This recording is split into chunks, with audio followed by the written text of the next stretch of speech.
Even with the rainfall we received, more is needed to replenish what is lacking. Here to tell us about how drought plays a role in our aquifers is Shay Halavati from Barton Springs Edwards Aquifer Conservation District. Thank you so much for joining me today.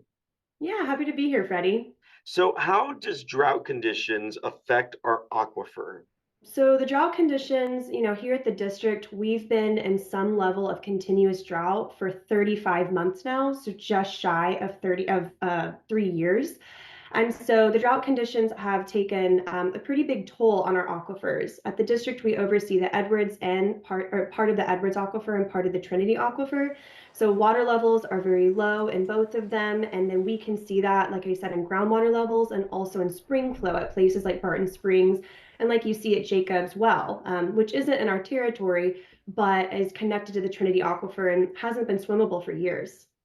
So, how much rain is actually needed for us to get back to normal? Since January of 2022, we are in a rain deficit of 35 inches. And so, to put that in perspective, the Austin area gets about an average of 34.2 inches. So, we're essentially missing an entire year's worth of rain. Even with that information, if it rained 35 inches tomorrow, that doesn't mean we'd necessarily be out of drought. There's several factors that are really important to take into consideration. One is the amount. It's going to take a lot of rain to get us out of the drought.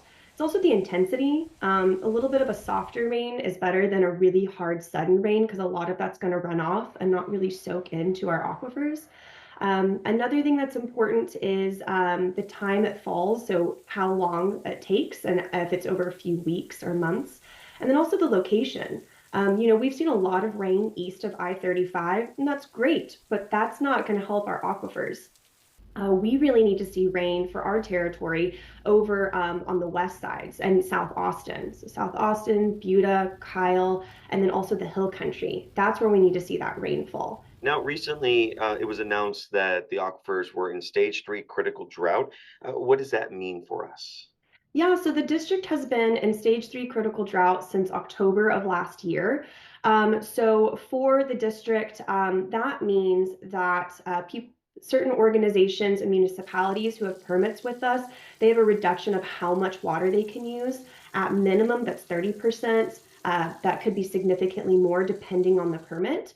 So it's really important for, cities like Buda and Kyle and different water suppliers and companies that use our water that they really cut back. Otherwise, they may experience fines for overpumping. Again, Shay Halavati, thank you so much for joining us today.